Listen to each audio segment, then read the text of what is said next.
것 같다라는 생각이 좀 듭니다.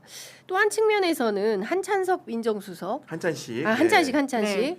그다음에 인요한 적십자사 총재 이런 인사에 대해서도 지지층 간에는 조금 비판과 불만이 있는 것 같은데 특히 인요한 그 적십자사 총재에 대해서는 한지아 의원이 국민의힘 한지아 의원이 네. 비판을 하고 나섰어요. 그러니까 저는 충분하게 그 인요한 이제 인사와 관련해 가지고는 물론 대통령이 이제 재가를 하는 자리이지 뭐 추천을 했다거나 이런 건 아님에도 불구하고 계엄의 엄중함 그리고 2024년 12월 3일을 생각한다면 그 당시에 계엄을 편들거나 그러니까 탄핵에서 명확한 입장을 취하지 않았던 분들에 대해서는 또 공적 자리를 맡는 것이 맞지 않다고 생각을 합니다. 이제 그럼에도 불구하고 저는 한지아 의원이 그런 비판을 한다는 것에 대해서 좀 이물감을 느끼는 편인데요. 네. 왜냐하면 지금 굉장히 실용적인 어떤 상황에서 한지아 의원이 사실상 뭐라고 할까요? 그 자기 어떤 팀의 리더라고 생각하는 한동훈이라고 하는 의원이 지금 원내에 들어와 가지고는 호랑이 잡기에서 호랑이 굴러 가는 행보. 그러니까 지금 소위 말하는 친윤계 특히 계엄과 탄핵에 있어 가지고는 부정적 역할을 했던 김기현 의원이라든지 나경원 의원이 함께하는 그 포럼에 들어가 가지고 뭔가를 하겠다라고 하고 있는 상황이거든요. 그럼 이거에 대해서는 비판하지 않으면서 그런 인요한 인사에 대해서만 비판을 하는 것이 좀 어색하다라는 느낌을 받게 되어 가지고 둘 다 좀 비판을 해주시면 좋겠다는 생각은 듭니다. 그리고 이제 뭐 인효안에 대해서는 저도 사실 이하 동문이라서 더할 말이 없을 것 같고 다만 이제 한찬식 수석에 대해서는 제가 이제 법조 출입도 오래 했으니까 이 얘기는 좀 드리고 싶은 게 네. 지금 검찰 개혁이라는 것이 이제 마지막 그 절차에 와 있는 겁니다. 이미 그 검찰청은 해체가 됐고요. 네. 10월 2일부터 이제 중수청과 공소청이라는 새로운 체제가 이제 출범을 하게 되는데 그 상간에 형사소송법 개정이 있는 건데 그걸 그렇습니다. 대통령이 말씀하신 대로 넘겼어요. 국회의 몫으로 넘겼고 네. 국회에서 빠르게 바르게 결정하면 될 일입니다. 그러면 그렇습니다. 한찬식 수석이 해야 될 일은 무엇이냐? 중수청, 중대범죄수사청이 정말로 올곧게 출범하는데 전력을 다해야 될 사람인데 지금 검찰청이라는 것은 기존에 이제 여러 가지 수사 기능이 폐지가 되고 공소유지 기능만 남게 되기 때문에 그냥 검찰청에 잔류하는 사람들은 공소청 직원이 될 가능성이 높습니다. 그럼 중수청으로 누군가를 이전해서 받아야 되는데 네. 지금 분위기가 심상치가 않아요. 이미 지금 중대범죄수사청에 대해 가겠다고 하는 검찰청에 있는 검사 수사관 비율이 상당히 적은 것이 자체 여론조사를 통해서 확인이 됐고 법무부 같은 경우에도 1000여 명 정도가 가면 6대 범죄 수사를 할 수 있다라고 주장을 하고 있지만 실제로 이제 소관 부처인 행안부 같은 경우에는 4천여 명의 인력이 필요하다는 주장을 하고 있어요. 같은 부처 안에서도 의견 조정이 안 되는 상황입니다. 그렇다고 한다면은 검사와 수사관을 설득해서 우리 국민들이 어떻게 보면 우여곡절을 겪지 않도록 중대범죄수사청을 잘 창립시킬 책임감이나 막중한 의무가 대통령에게는 있는 겁니다. 대통령으로서는 그런 수단으로서 검찰 출신을 선호할 수밖에 없었다고 보여지고요. 그러니까 다독여서 절로 그렇죠. 보내야 되는데 안 가겠다고 그런 버티는. 상황에서 최대한 어필할 수 있는 포인트가 있는 기획 업무를 많이 해본 한찬식 전 검사를 선택을 할 수밖에 없었을 것 같고 제가 다수의 그 전직 검사들을 많이 알지만 네. 이런 자기 손에 피 묻히는 일을 하겠다는 전직 검사는 아무도 없습니다. 아마도 한찬식 정도밖에 없었기 때문에 선택지가 좁았을 것이다. 한찬식에 대한 여러 가지 뭐 비난 비판 포인트들 대통령이나 청와대가 모르지 않을 거라고 봅니다. 어쩔 수 없는 선택이라고 보는 것이고 그런 측면에서 조금 그 의미를 좀 헤아리고 지켜볼 필요도 있는데 필요 이상으로 분노하고 있는 느낌이 든다. 네. 개인적인 생각은 좀 그렇습니다. 그러니까 지금 소위 그 고민정 의원을 비롯한 이제 친문 의원들은 왜 하필이면 동부지검장에 있을 때 환경부 블랙리스트 같은 거 수사했던 친문을 표적 삼아 수사했던 그런 검사장이 네. 꼭 와야 되냐? 다른 검사 없냐? 이제 이런 이제 비판을 하는 거고 하필이면 또 왜 김앤장 출신이냐? 똑같이 꼭 그럴 필요가 있는 거냐? 다른 로펌은 없냐? 이제 이런 이제 비판이 있는 건데 말씀 주신 대로 이제 기획통이 필요하고 이제 검사들을 다독일 수 있는 선배 중에서 그래도 좀 뭐라고 됩니까? 존중받는 그래서 저 사람 말이면 좀 저런 선배가 말하면 설득력이 믿을 만한 있다. 네. 그럴 만한 지도력이나 인품이 있는 분이다 이렇게 봐야 됩니까? 그러니까 기본적으로 이제 기획 업무를 많이 했다라는 건 인사나 조정 업무를 검찰에 있을 때 많이 해봤다는 거거든요. 그리고 이제 기본적으로 이 수사의 방점이 찍힌 분이라기보다는 그런 업무를 오래 했기 때문에 특별하게 이제 우리가 우려하는 검찰에 대한 부분들이라는 것이 검찰이 수사권을 행사하면서 남용하면서 생긴 부분들이 많잖아요. 네. 그런 부분에 대한 부채의식은 없는 사람이라는 인식이 있는 거고, 그리고 이제 그 환경부 블랙리스트 사건, 물론 관점에 따라서 여러 가지 포인트가 있을 텐데 당시에 동부지검장이었고 네. 사건이 거기로 온 겁니다. 어떻게 보면 따져보면 그렇게 되는 거고, 당시에 제가 환경부 사정은 누구보다도 잘 아는 게 네. 장관 옆에서 이제 열심히 일하셨던 분하고 최근에도 통화를 했었어요. 근데 예. 그분이 느끼는 이율배반이란 건 어떤 거냐면은 당시에 이제 물론 이제 왜 문재인 정부에서만 블랙리스트 수사를 했냐, 산하기관장 인사에 뭐 청와대가 관여하는 게 무슨 어제 오늘의 일이냐, 뭐 예를 들면 그전 정부에서는 안 그랬느냐, 이런 수사를 한 거 자체가 문제라고 하면 제가 할 말은 없는 거고요. 네. 다만 그런 부분들이 수사가 되는 과정에서 환경부 자체가 겪었던 소외감도 분명히 존재했던 게 당시에 원래 그 주진우 부장검사가 이끄는 형사육부의 수사 방향이라는 것은 네. 더 높이 가길 바랬던 것 같아요. 근데 당시에 보면 환경부 장관, 부처의 장관과 청와대에 있는 비서관이 처벌받는 선에 끝났는데 네. 수석까지도 노린 수사였다라는 게 당시에 겪었던 사람이 중론인 거고, 네. 당시에 문재인 정부 청와대에 서운했던 점이라는 것은 그 부분에 신경을 썼는데 실제로 부처에서 그런 일이 최초의 수사가 됐을 때는 네. 충분한 조력을 받지 못했다라는 또 푸념도 있는 거예요. 그렇기 때문에 이 사안을 볼 땐 약간 입체적으로 볼 필요도 있다는 생각이 드는 거고, 이거 하나만 주고 문재인 정부를 겨냥했던 사람을 어떻게 이재명 정부의 민정수석에 안 트느냐, 이렇게 문제 제기하는 것은 너무나 단선적인 지적 같다. 거기 보태서 말씀드리면 그 지금 이번에 그 수석급이라고 할 수 있는 국가안보실 1차장에 네. 강건작 장군이 가셨잖아요. 네. 이분 같은 경우에는 문재인 정부 청와대에서 위관리센터장을 하셨고요. 그랬죠. 국방제도개혁 비서관도 했어요. 네. 심지어 이분이 쓴 책의 추천사는 우리 그 누구야? 아니 그 김종대 의원도 당연히 가까우신데 네. 우리 이제 그 공직기강에서 그 뭐 최강욱 아. 그 전 비서관이 네. 이 책의 추천사를 쓴 분입니다. 만약에 예. 문재인 정부에 대한 비토 감정으로 인사를 했다고 한다면은 강건작 장군을 이재명 정부의 청와대 수석으로 기용할 수 있겠습니까? 그런 단선적인 분석은 안 된다라는 것을 같은 평행 인사 속에서도 제가 좀 설명드릴 수 있을 것 같습니다. 구교용 짱 이라고 댓글창에 이제 네. 하나 있는 거겠죠. 아유 귀합니다. 농담입니다. 예, 귀합니다. 하나가 귀합니다. 예. 네. 네, 말씀 주신 대로 제가 보기에는 이런 게 있는 것 같아요. 그 이제 저는 이제 촛불혁명 정부를 굉장히 중요하게 생각하는데 2016년에 1,710만 명이나 되는 시민들이 거리로 쏟아져 나와서 우리가 촛불혁명을 성공적으로 했습니다. 세계가 추앙하는 그런 시민혁명을 한 거예요. 그래서 문재인 정부가 탄생을 했고 문재인 정부가 상당 부분의 개혁을 할 거다라는 기대가 컸어요. 제가 어제 경향TV에서도 말씀드렸지만 근데 미진했어요. 잘 안 됐습니다. 그리고 일부분은 왜 저렇게 할까? 좀 무능한 거 아니야? 라는 비판이 있었던 거죠. 그런 가운데 윤석열 정권이 탄생을 하고 이제 비상계엄을 한 거죠. 그리고 나서 우린 다시 또 응원봉을 들고 나와서 빛의 혁명을 해서 국민 주권 정부를 탄생시켰어요. 첫 번째 촛불 정부에서 국민들이 느꼈던 어떤 답답함, 좀 왜 개혁이 빨리빨리 유능하게 안 돼, 이런 것들을 이재명 정부에서는 승리의 관점에서 유능하게 빨리빨리 개혁 과제들이 이행되고 되어가는 과정을 보고 싶은 거예요. 왜? 국민들은 사이다 이재명을 기억하고 있기 때문에 이재명 대통령의 그런 적극적인 행정 그리고 적극적인 국정활동을 통해서 눈에 보이는 성과, 숫자로 보이는 성과들을 이미 만들지 않았습니까? 네. 지난 1년간.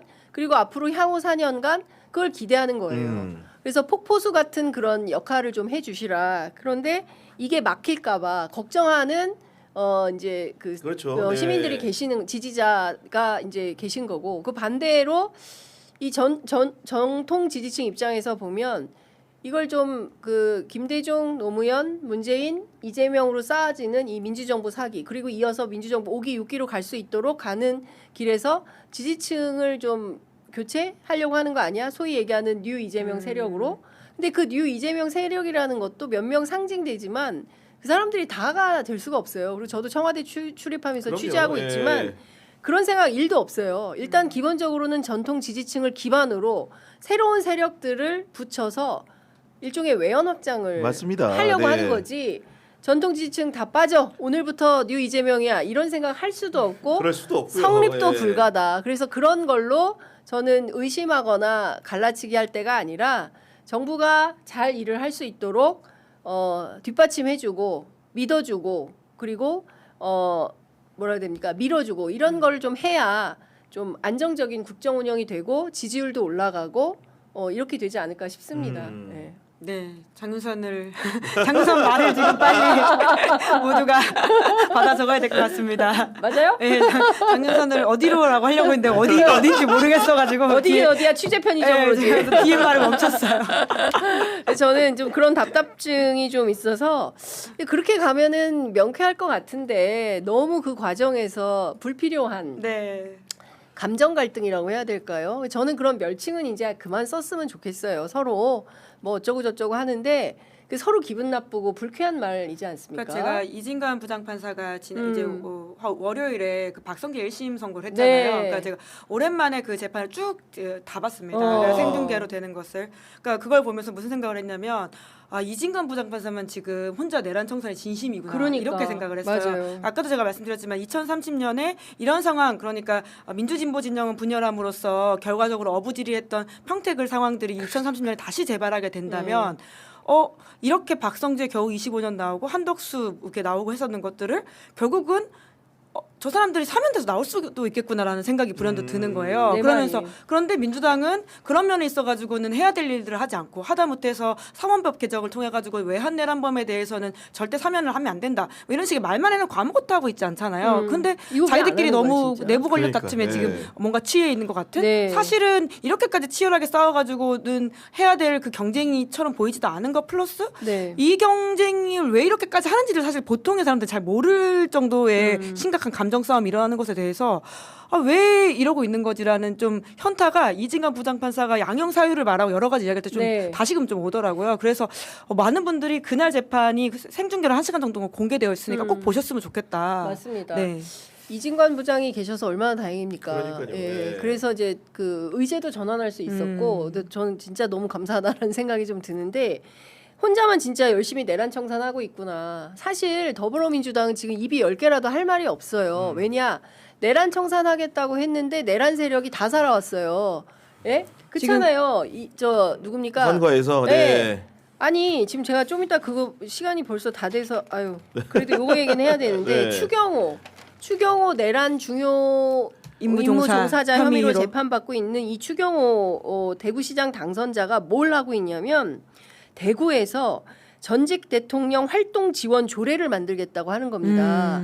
이거 왜 만들어요? 박근혜 전 대통령이 자기 시장마다- 당선시켜주는 아니, 데 자기 대한 일종의 이제 보상인 은혜죠. 거죠. 은혜 갚는 예, 모습이죠. 그래서 사실상 이것은 박근혜 전 대통령의 경제적 지원용이다라는 비판을 대구에 있는 시민사회 단체들이 모여서 기자회견을 지금, 네. 하고 밝히고 있습니다. 대구경실련을 비롯해서 이거 결국에는 박근혜 경제적 주머니 채워주려고 하는 거 아니냐라는 비난을 하고 있는 겁니다.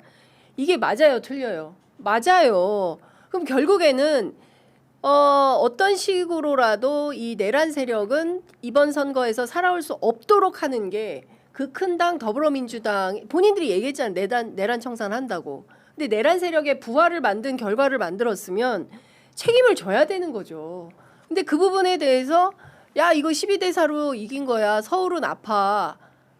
이거를 어떤 국민들이 납득을 할 수 있겠습니까? 저는 이 관점에서 많은 국민들이 야 이건 아니지라고 생각을 하는 네. 겁니다. 근데 그에 합당한 응당한 정치의 답이 있어야 된다. 그래야 해갈이 된다.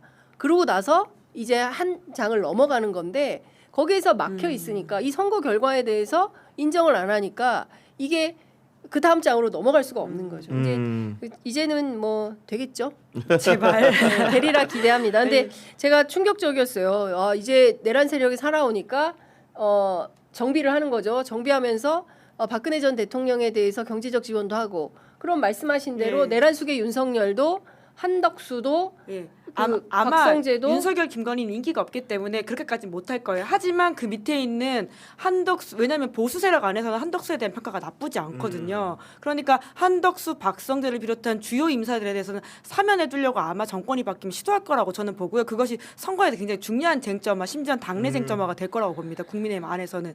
그리고 정말 냉정하게 말해서 정권이 교체가 되게 되면 지금 보안수사 유지권 논쟁은 아무 의미가 없어요. 다 돌아가겠죠. 법으로 다시 다 원래대로. 만들면 되는 예. 것이거든요. 그러니까 그런 차원에서 사람들이 2030년을 굉장히 중요하게 여기고 있는데 지금 아주 한 눈앞에 본인들의 총선 공천권과 그리고는 그 당권 가지고만 싸우는 이 행태라고 하는 것이 좀 답답한 거죠. 소탐 대실인 예, 거죠. 예. 당장 제 눈앞에 이익에만 골몰하느라고 대한민국 전체의 운명이 걸린 국익을 놓치고 있는 거 아니겠습니까?